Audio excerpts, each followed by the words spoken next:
Yes. Very, very, very busy. Things have been going very well. Got a lot of balls in the air, but we're working all weekend, trying to get as much work this weekend as possible so I can take off next weekend. So There you go. There you go. You got to have it as well. that's You have right. to have Got to your time. recharge. So Yep. all right, we're going to get started. Well, first, let me say good morning to everyone. Thank you all for being here. Antoine Thompson, Greater Washington Region Clean Cities Coalition, and your moderator for today, June 26th. Today, we will have a great conversation around workplace charging. We're wrapping up a program that we've been working on for a couple of years now around helping people uh, put e- charging for electric vehicles in the workplace. It's really important. And so before I really go down the rabbit hole about that, I do want to say that one thing that has been documented, many employers are want to get people back into the office. And so we see this uptick of people purchasing vehicles, but the employers have not have not many of them have not put charging in for the workers, so that creates a burden. The other thing is that a lot of our fleets, both especially our public fleets, they've been putting in charging for their vehicles and some private ones too, but um, but not enough charging for the workers, right? And so we're really wrestling with this issue. My dream is to see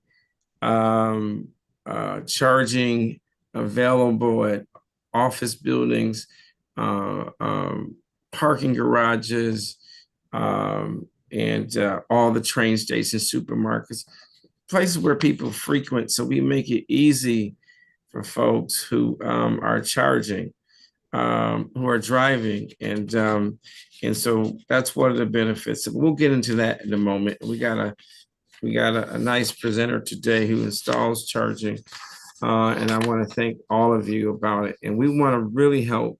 I also not just do this, but I've been in real estate 14 years, so I talk to a lot of people in real estate, a lot of people in development, and I can share with you that that conversation has evolved.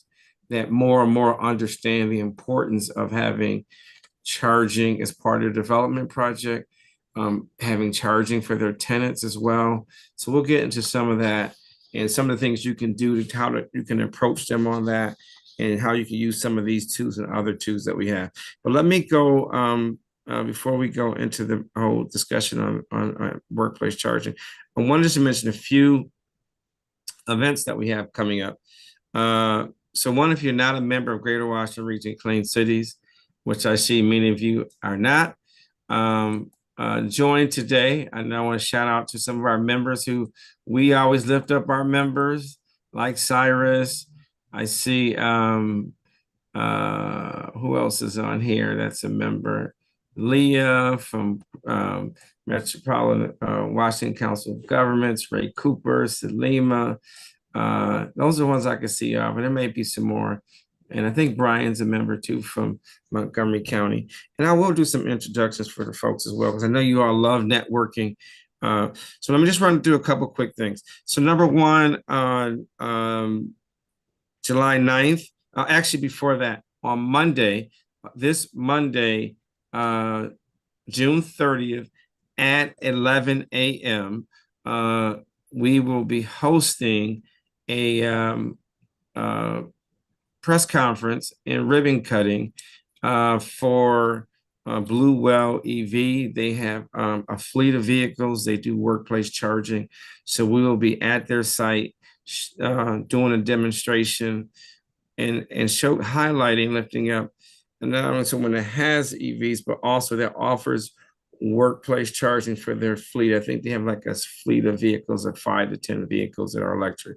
So we will be lifting them up and supporting one of our members that's taken not only taken the pledge to offer EV charging at work, but it's also has installed electric vehicles, charging stations, and they also install them as well. So be really a great story. So join us on Monday, 11 a.m. in Blue Well EV. We will make sure that you get it's in Maryland, just outside of Baltimore. We will make sure you are invited. It'll be from like 11:30. We have some nice food and refreshments and stuff like that as well. All right. So that's on Monday, June 30th. Also coming up on July 9th. Now on July 9th, we have a Ron Gita Bar Triple C Ron Flowers 2025 golf outing, right? So I'm looking at this list and I don't see any of you registered on here for the golf outing. And I know that Julius likes to play golf from Uber. Great to see you, Julius. Hopefully you can be there, and at least if you can't make it, send a donation or something and sponsor some of the folks as well. But we want you, July 9th is going to be at Lake Presidential Golf Course. I need you all to bring 10 people with you. Ray, Uncle Ray, Brother Ray, I need you to bring 10. You got to get 2 foursomes, okay? You can't let me down. And I need you to sponsor a hole and get 2 foursomes so that all the stuff that you have going on. And I'm hoping you win that bid next month for from MDOT. All right, we're pushing for you. Okay, July 9th. Also, for those who are hiring, we will be hosting a job fair in Baltimore City on July 24th from 10 a.m. to 1 p.m. So we do need employers. We want to see you all grow, whether public, private, or nonprofit employers. We're always trying to put people to work, white collar, blue collar, green collar, and everything in between. So say that. The other thing I want to mention is that we will have our next industry meeting. So on the 9th, we'll have our golf tournament. On the 10th, we'll have our monthly industry meeting. And we are we're going to have a couple fleet folks, and we're going to be talking about curbside charging as well that day. We are gearing up for our annual conference as well. But before I get to that, in August, we will host a happy hour as well. So we are looking for either someone to host us at their place or for someone to sponsor the happy hour for August. We're looking for around the second week of August, to have it second or third week of August, which would be either the week of preferably the week of the 21st of August. So, if you're able to do that, the 20th or the 21st for that, or sometime during that week, we're looking for someone to sponsor that either at your business or we can do it at a bar or something, or someplace like that, a happy hour. All right. So last thing is October 23rd, we're going to have our annual conference. We were taking nominations for that, and that closed last week for awards, but it's going to be an amazing conference. It will take place at Martin's Crosswinds in Greenbelt, Maryland. We'll have some really great panels. We will have a few tracks around electrification, but there'll be other fuels that we'll talk about. We'll also have some really prominent speakers as well. We're going to give away some scholarships. So some of the money that we get from this event will go to give away scholarships. Last year, we gave away 10 $1,000 scholarships. This year, we're trying to do $21,000 scholarships, right? And that's to local students. They can go to any college or training program anywhere in the country, but they're for students from DC, Maryland, and Virginia. And so we'll present the scholarships at that event. We'll also give away, we're going to be coming up with an Emerging Leader Award. So we'll have a reception from 4 to 6. We'll recognize some emerging leaders. We'll also give away the scholarships to the students at the reception.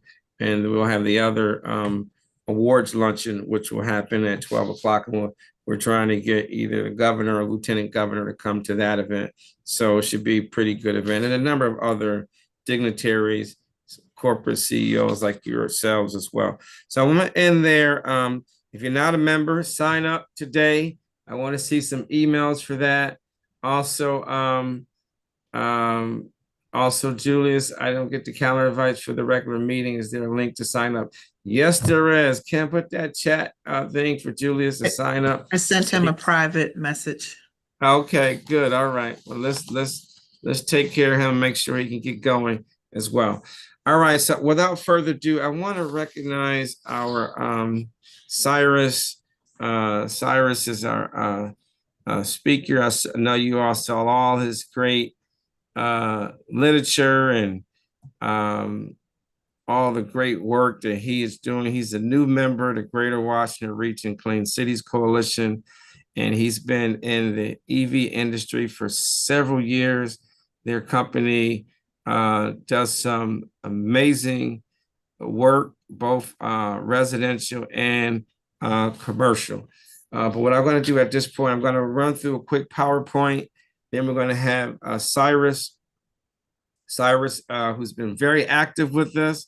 He got his 5 minutes of fame on WSA 9 during Earth Day as well, right? And then he volunteered for Earth Day, and you all save the date for next year. Earth Day will be our Earth Day 5K walk and run will be at on April 18th next year. So we're looking forward to that. Without further ado, we're going to get right into this. So the Empower program is a federally funded project that we have been involved with for 2 years. It's actually wrapping up next week, but we will continue to do the work around workplace charging. And so this is a national program that was funded by the U.S. Department of Energy. So we have been working with workplaces throughout the region to encourage them to offer charging, not just for the fleets, but for the workers, right? For the workers.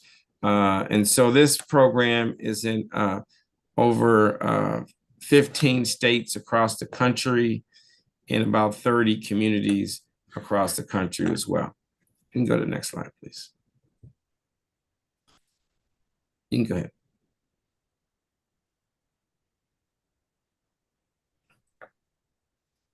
ahead. So workplace charging, why is it important? So it demonstrates sustainability, climate leadership to employees as well as customers. It attracts and retains top talent. It makes charging accessible for low-income renters and other populations traditionally underserved that may be poised to benefit from the most from workplace charging, i.e., for example, a number of folks do not have garages, right? If you live in Washington, D.C., I live in Prince George's County, Maryland, you live in Baltimore, you live in many parts of Northern Virginia, some people do not have a garage. What we're also finding is that people who even do have garages, we're seeing now, we're starting to see in some communities, not a lot, but in some communities where people have 2 and 3 electric vehicles, right? And they only have one charger and they got to go to work every day, right? So that is becoming the new crisis for people who are diehards, long driving EV drivers, people who've been committed for a long time, or new converts, people who just become EV drivers. And they said, you know what? I want to get an EV. My partner or my spouse wants to get an EV, or I have kids and I'm going to either get them a new or a used car. Now we have 2 vehicles. We only have one charger at home. and we got to go to work, or we got to go to college, or we got to go do different things. And so if you're able to offer charging at work, it becomes a benefit.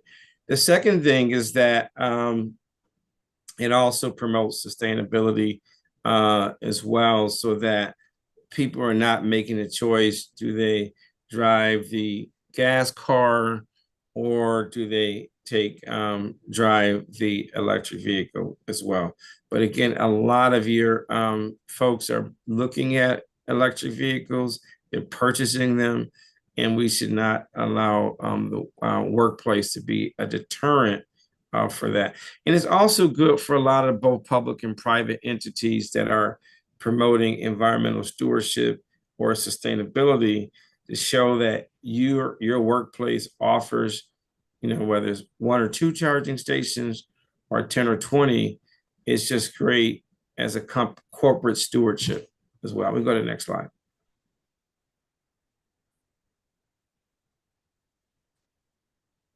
So a couple things on this GWCCC and Tennessee Clean Fuels and all the different clean fuel folks. I don't know how that slide got in there, but we were offering a grant, but we do promote. We've actually were able to give over 30 businesses small grants towards implementing a sign of a pledge. But we've also been, like I said, we're going to do on Monday, really celebrate companies and organizations that are involved in workplace charging. We also had a survey that we've been doing. We'll continue to do surveying to provide technical assistance to employers as you think about the planning process of working with your utilities, but also working with your workers. I think that's one of the big things that I would ask before you go down the path. Try to include the workers, find out what their charging needs are, see what incentives you can get. Sometime for employee retention, some employers are actually offering their employees a few $100s towards the purchase of an electric vehicle. Some employers are giving people a remote day as well, although many are trying to get people back in the office, but some are creating all different type of incentives to get their workers to charge as well. You can go to the next slide. So this is one of the things that I wanted to share with you all as you think about, and I know it seems really small, and I'll make sure you get the presentation as well. But a couple of the things you want to think about, as I mentioned earlier, you definitely want to always engage with your workers, right? You want to see what the demand is. You want to figure out, do you want to have it? A lot of employers are putting them at the front door, but you might be in a parking garage. So perhaps you want to work with the parking garage, or you may be in a lease situation. So you want to see how much the demand is. You want to figure out the benefit of it. And then you also may want to figure out as well, are you going to subsidize it for the workers? Is it going to be free, or is it going to be market rate, meaning someone's going to provide you the charging, and then you're going to and they're just going to you're going to get it installed, but they have to pay for it. And it can be a revenue generator. I mean, you're not going to get super rich, but it depends on how many chargers and the location that you're going to look at as well. The other thing, and I'll save some of these for Cyrus, but a few other things I wanted to mention that are really, really important. Of course, as I mentioned earlier, whether you own the building or if you don't own the building, one of the things that we see a lot of at our office, there's got to be coordination either with the facilities manager and your fleet manager. If you don't own the building, you definitely want to make sure you talk with the property manager and make sure the property manager and the facilities people and utility people, you're all working together with a good plan. You want to know about the power. You want to make sure that, as I mentioned earlier, if we're talking about cost, you want to look at cost sharing. So maybe there might be some, for example, in Maryland, DC, and Virginia, utilities have incentives to help you put in charging stations. We have some incentives right now. We have a program right now where we'll give you a charging station, but you have to get it installed, especially if you, as long as it's available to the public. But there are a lot of different programs, both utilities, state, and some local governments that can help you with putting those in there. The other is you want to make sure that you think about vandalism. It's not as big of a problem in some areas as it has been, but vandalism continues to be a problem as well. Lighting, right, and shelter. You want to make sure that the charging station is protected, but also the worker knows that they're in a good location for charging as well. You want to make sure it's good marked. You want to promote your charging as well. Don't make it the best kept secret. Put it in employee things, and whether it's their, most people get direct deposit now, but if you can put that information in employee newsletters, talk about it at team meetings, promote it in employee workplaces and workstations, lunchrooms and cafeterias, and look at some of those things as well. But there are a lot of different ways in which you can plan for it. I also would say this last thing, and like I mentioned earlier, put together a team. Don't make it a one person, even if you're a small company or organization, and if you're a big organization, put together a team that includes your sustainability folks, your facilities people, and include some workers and some people who are even either currently drive vehicles, whether for your organization or their personal vehicles, and then people who are aspiring to, so you get a nice mix of opinions on how you can contribute to the success of your initiative.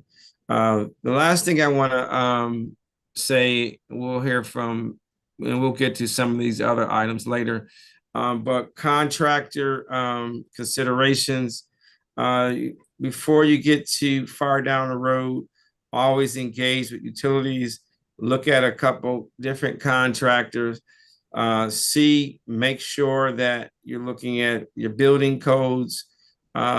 Some contractors move fast, some contractors don't move as fast. And I think make sure that you remove any barriers internally and externally so you can get those chargers in. Many job seekers, not job seekers, even job seekers, that's a good point. Some job seekers won't take jobs that don't offer charging. The same way we're starting to see more and more tenants, whether they're commercial tenants or residential tenants, are beginning to become more and more picky on making sure that the workplaces have EV charging as well. So I did want to mention those things as well. So I'm going to wrap up there. Let me go to the next slide because I want to make sure I save time for Cyrus. All right. And so last thing I will just mention, and I'll go to Cyrus, and then I'll end with this. Make sure that you look at what type of charging that you want. I know this is a really smart group of folks. Look at what's better if it's just for the workers. Generally, you can go with a level 2 charger, which is 2 to 4 hours of charging, which will be good for them. But you do want to make sure that if they run over, that you're able to get an idling fee, or you have company corporate culture or company organizational culture that people are not one charging in place, parking in places after their time is expired. And then the second thing would be making sure that you get the right charging and based on the workplace, whether it's a level 3 or level 2. Most of you are not going to want to do a level 1 unless they're, unless they're going to charge that over the weekend, but it probably still take a long time. But without further ado, let me go to Cyrus, and he'll be ready to talk about workplace charging from his perspective, and then we'll have some give and take. I can talk about workplace charging forever. Cyrus, the floor is yours. Thank you. Thank you. Thank you, Antoine. Thank you very much. Thank you for the opportunity to be here. I am Cyrus Makhtari. I am with EVseg. We are EV charging infrastructure developers. We're a female-owned, minority-owned commercial EV charging company. We're nationwide. We're also a signatory to NECA, which is the National Electrical Contractors Association. And what that allows us to do is that we're a signatory to the local union all across the country, local unions. So we work with IBEW electricians in all of our projects. And we're very happy to be part of GWR-CCC, as they say. We're very happy to be members. I joined recently, probably about close to a year now, 6 months to a year. And actually, one of our co-founders, and Greater Washington Clean Cities is very important to us. And actually, one of our co-founders is actually on the call here alone. I see him here.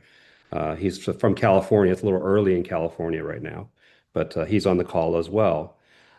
So like I said, our projects are nationwide, but they're local in scope because we work with the local unions, and we get local installers and local contractors to work on our projects. I started my EV journey about in 2018. I think maybe some of the people on the call might have been still in high school. I know one of them might have been. And you know who you are. So I started back in 2018. 2018, really no one knew anything about EV charging. We've come a long way, but we still have a very long way to go. But I bring that up because, we did get calls. I mean, there were some, people who were early adopters, some workplaces, and they thought this was a great idea. And they wanted to do it, and they wanted to go green.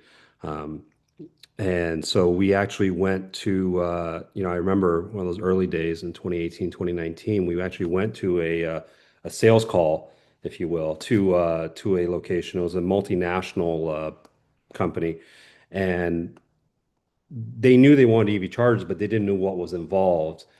And it was such a challenge because at that point we didn't have Empower, we didn't have the Clean Cities Coalition to help kind of reinforce what we were saying. It was just us as the vendor telling the customer, this is what it's going to cost, and the customer not believing it because they thought in their minds, installing EV chargers was as simple as plugging an extension cord and running it to the parking lot. And why did it cost X thousands of dollars? And you're kidding. And I'm like, no, I mean, that's what it's going to take. And we have to do, we have to upgrade your power and so forth.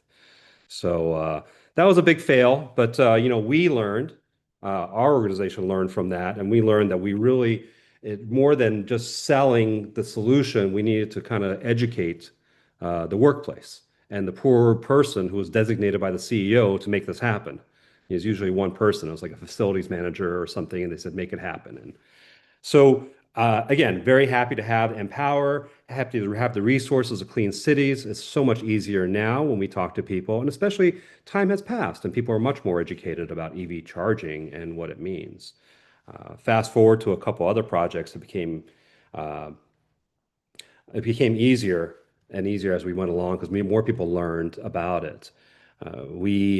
After that failure with this, with the first big customer we were recording, we went on to some other big customers, and we installed some workplace charging for them. Funny enough, it wasn't really these other two customers. It wasn't because they wanted to go green or whatever. And I'm telling the truth here. It was because the CEO got a Tesla and he wants charging. So that's how it happened. So in this case, it wasn't the CEO, it was Coach. I think Coach of the Las Vegas Raiders, he got a electric car and he wanted charging at their facility. So now we got charging for everybody. It worked. I mean, you know what? I'll take it. I'll take it. Coach Gruden had an electric car and he wanted charging for the Raider and so the Raiders got chargers and I got the deal. That was really nice. We also did some interesting projects. We worked with United Healthcare, hospitals. I mean, that's a workplace. A lot of doctors drive at that time, well, still do drive electric cars, and a lot of the visitors did. A lot of the patients' families did, and still do. So, at UHS, we installed level 2 chargers and also DC chargers for people who were just there for a short while. So,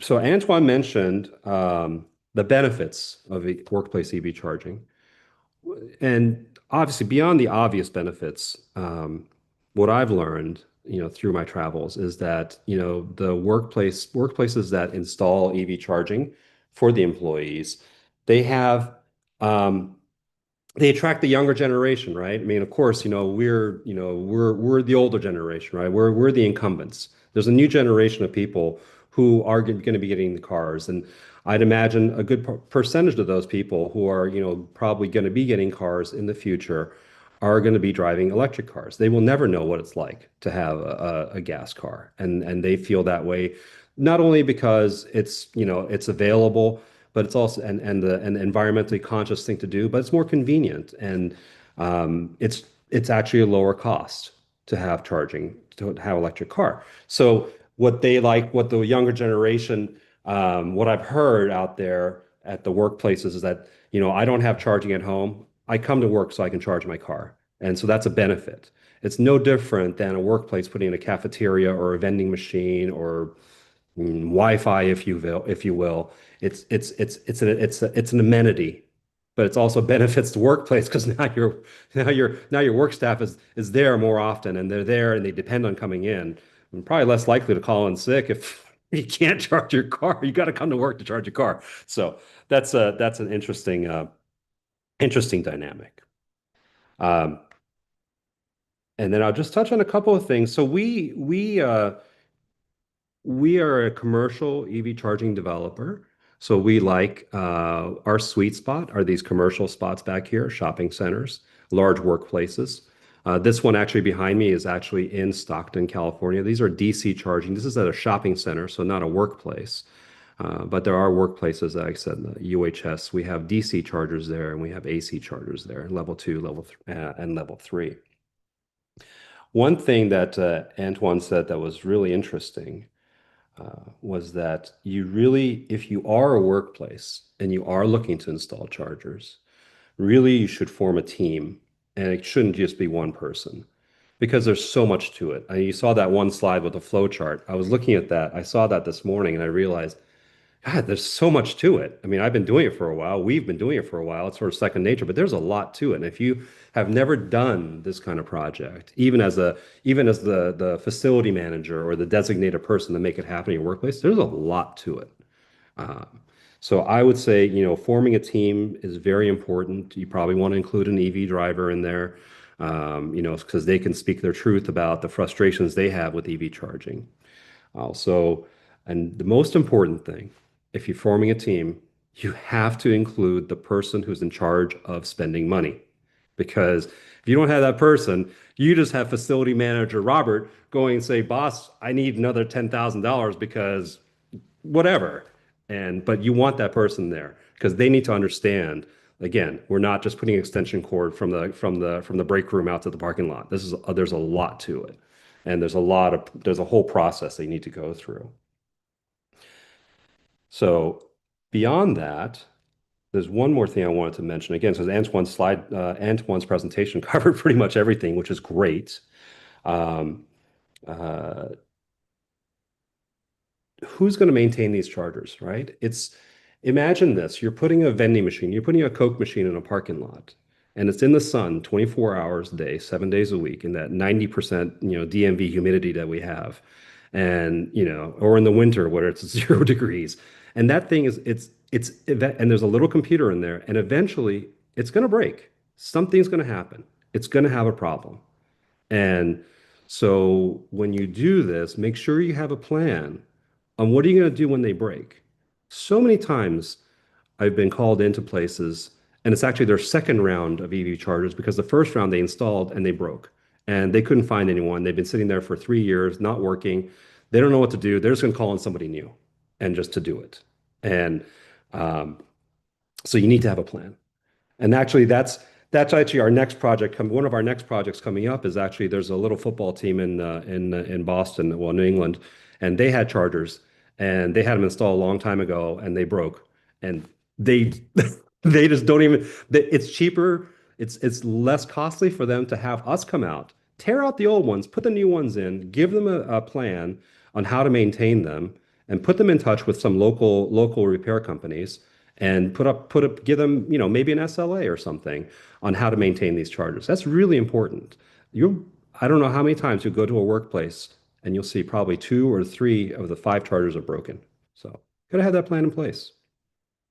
I said that was the last thing, but I'll say one more thing. Greater Washington Clean Cities is a great partner to have on all your projects. You should contact them and they're a great resource because they can also tell you about incentives. As a matter of fact, 2 weeks ago, I didn't even know that they were giving out free chargers. I didn't even know that 2 weeks ago. So it's, contact them, get involved with, Greater Washington Clean Cities. They will guide you. They know the local incentives in the entire DMV area and also nationwide. But, well, that's all I have. Let's get some questions.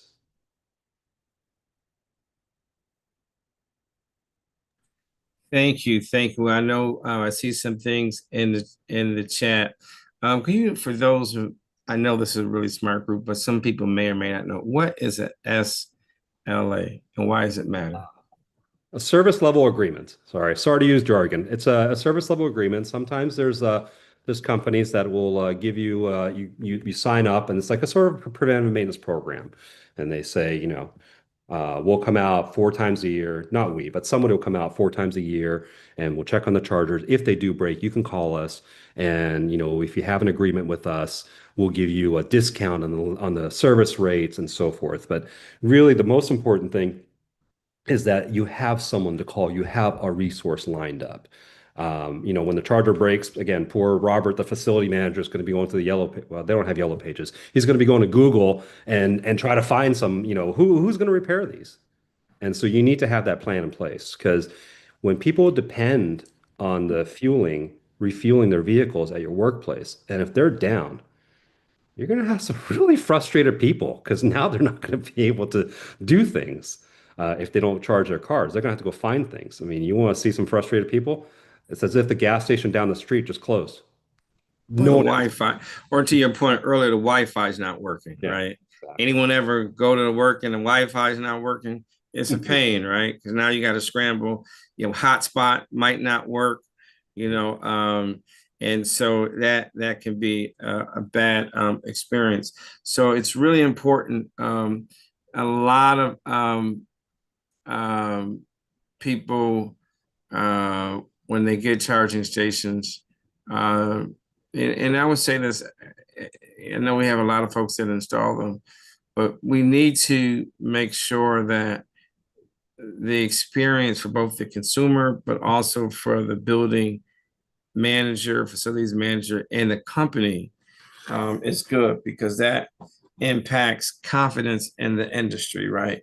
Because good stories are told 2 to 3 times, 1 to 3 times, and bad stories are told 7 to 10 times, right?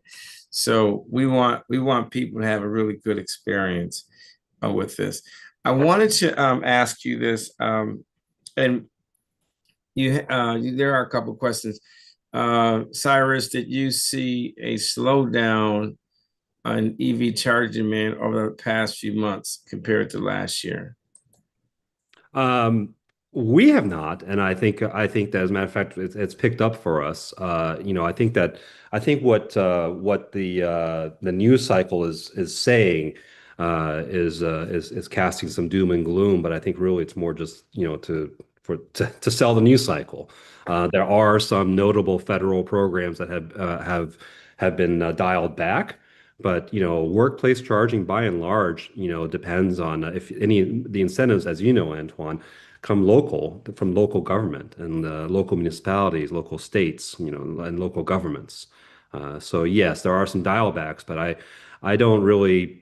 I mean, it's full steam ahead, if you will.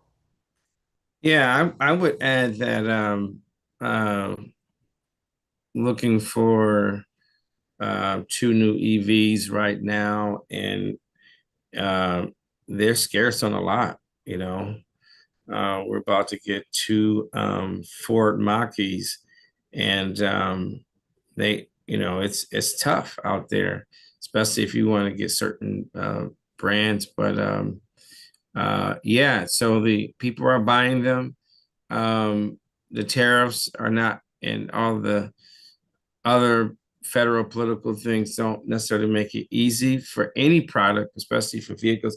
If you all remember, just a few years ago, during COVID, we had problem with parts, right? Yeah, I remember that during COVID. It was there was a backlog trying to get parts and all that, and we had this problem with chips and stuff. Well, all the political instability around the world, the that has been a challenge, but it's not been because people don't want to buy. I can tell you, for where I live in Maryland, more and more of my neighbors are buying EVs, both new and used. The used EV market is competitive, just like and then there's so many new models coming out there. So I would say to you, everyone, both in the public and private sector, we just had a fleet meeting 2 weeks ago, and DC is up to over 500 electric vehicles in their fleet. So both in the public and private sector, let's make sure that don't just get it for your fleet, but make sure that you get access so that when people come to the parking garage, they can charge. We're going to have next month, we're going to talk about curbside charging, because we need to make it easy for people to charge, right? And so I think that the interest is still up. Overseas, obviously, it's on fire. I was just reading an article yesterday. In Germany, it's up over 25%, close to 45% if you include hybrid vehicles. So it's way up 45% year over year in Germany, Norway, and Sweden, China. It's up and up. So we have been picking up in our area, DC, Maryland, and Virginia as well. And I only see that effort increasing. I want to go I see we got some more comments here. May I answer that real quick? Yeah, go ahead. Mhm. So I don't know who all here is old enough to remember vinyl records. Yeah. So really what we're seeing right now is a transition is not unlike vinyl records to CDs. Remember back then? You had vinyl records. They're cool, but they're CDs, and they were coming. And then from CDs came digital, right, for music. And that's what we're seeing right now. We know gas-powered vehicles, diesel-powered vehicles, combustion engines. Those are the LPs. Those are the albums. They're great. And it's going to be a great source of nostalgia. But this is the future. We know where it's going. We know it's a better experience. There's many reasons to go that way. And there's a lot of people who are going to be naysayers, but it's happening. We've already passed a tipping point, according to, as a matter of fact, to talk about articles, Wall Street Journal put out an article this weekend. We've passed a tipping point. It's happening. And so a lot of forward-thinking people, a lot of businesses, workplaces, shopping centers are thinking about that's going to come. So. Yeah, so a couple quick things. Let's kind of get into about condos and then the weather. Of course, weather, it is hot, but let's talk about lot of folks. Our area has especially the metro area here, does have a lot of multifamily condo buildings, HOAs. I live in an HOA community. How do you navigate through that and that process as well? Any tips on that too? Because I would also say that a mall, I want to just say this, Cyrus, I feel like a mall or a supermarket is a workplace as well.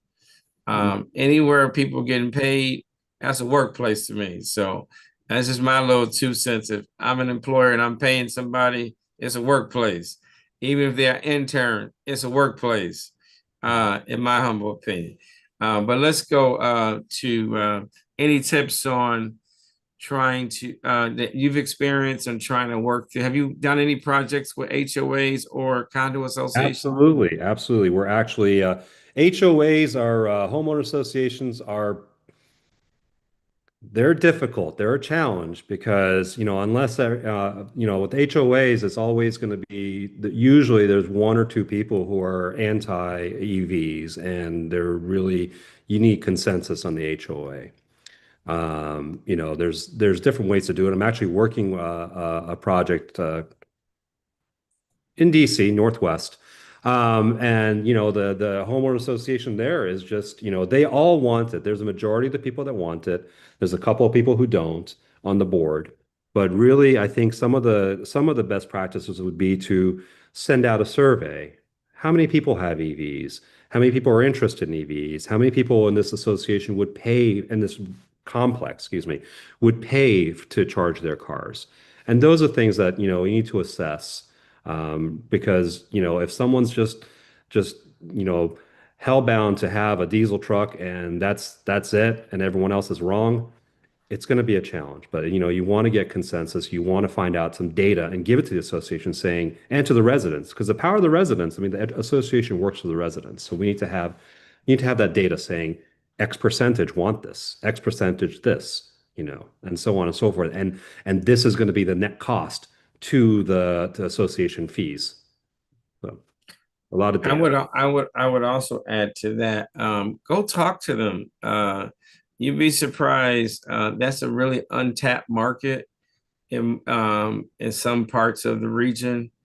And the more they hear people knocking on the door, the more you can get homeowners or condo owners energized about it. Like if they live in an HOA, get them at the clubhouse should be the first thing you should do. I can't tell you how many clubhouses I go to across the region that don't have charging, and people are in the gym 1 to 2 hours working out. They have different events at these clubhouses, and they don't have charging. So that should be all of you should be doing that. I also feel that, like in some parts of the region, they're supposed to require make ready, infrastructure with development. So we got to get that enforced. But I think like the clubhouse should be, the pool should be one thing. And also, working with the condo association in those buildings to really say, hey, at the very least, let's have at least 2 chargers for the folks, and to scale up as we get more and more demand. And then see what other, a lot of times there's funding that they can get from the utility company, from their local and state government. I saw Brian Boer on from Montgomery County. I know they have an awesome program providing funding, technical assistance for contractors, grants, and low interest loans to put charging stations in Montgomery County.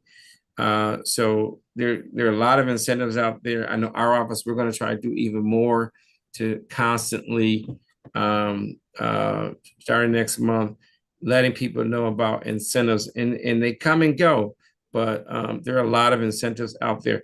And if you know of an incentive that you want us to help promote, send me an email. We'll put it in a newsletter. We'll put it on our Drive Electric DC page.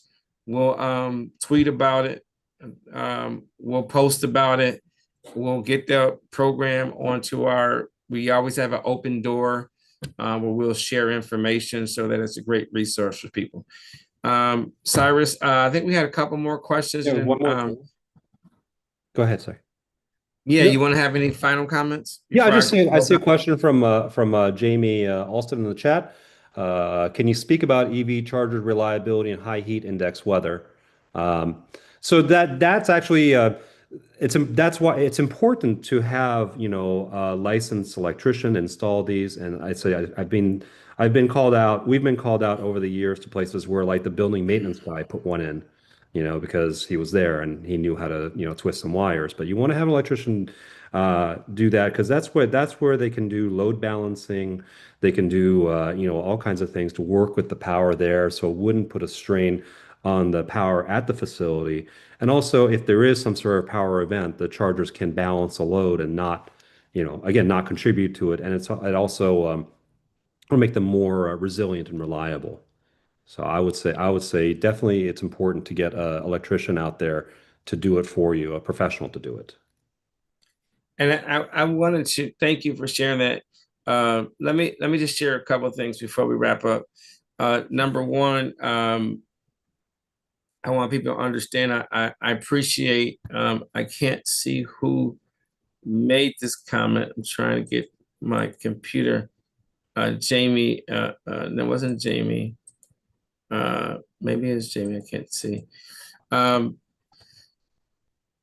As we continue to see the increase in people driving electric vehicles, whether they're leasing or purchasing or whatever have you, if we do not have more workplace charging, curbside charging, public charging, we will see this situation where people take matters into their own hands, meaning that to the point that was mentioned, if there's not good EV charger reliability, people will try to figure it out because people become they gotta figure it out, right? So that's why you see some folks.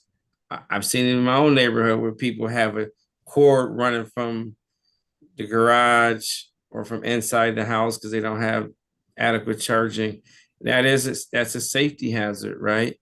And the same is true if they go to the workplace and the charging is not working. Then they got to figure out where's the nearest charging station near their office, right? And so we don't want people taking matters into their own hands. Let's provide safe and reliable and affordable charging for people. So that's why workplace is charging is so important. One is good for the environment. Two is good for employee retention. Three, as Cyrus mentioned, you're going to have a lot of employees now and in the future as they get electric cars that can't charge as much at home or at all at home. And so workplace charging will be their preferred place. If they do like a kiss and ride or a bus and ride or park and ride, they'll try to charge there, which will be good as well. And then they'll look at other places that they frequent, whether it's the barbershop, beauty salon, is the supermarket or the shopping mall, is it at church, right? I think churches is a great place, faith-based organizations, a great place to charge, right? Because people are there, they're in and out, whether it's for a funeral, whether it's for some services or for worship. Another great place for people, the parks are a great place. People work at the park, people recreate at the park, people go to parks for events, they go to festivals. A lot of festivals are held at parks. They go to Little League football games and sporting events. All these are great places to offer workplace charging, right? So I want to share that. The last thing I want to mention again, I want to say on July 9th, actually on Monday, June 30th, 11 a.m., let's meet us at Blue Well EV. Come on out for a nice demonstration on workplace charging. Be from 11:30. We'll have some nice light refreshments, etc. We'll have some media there too.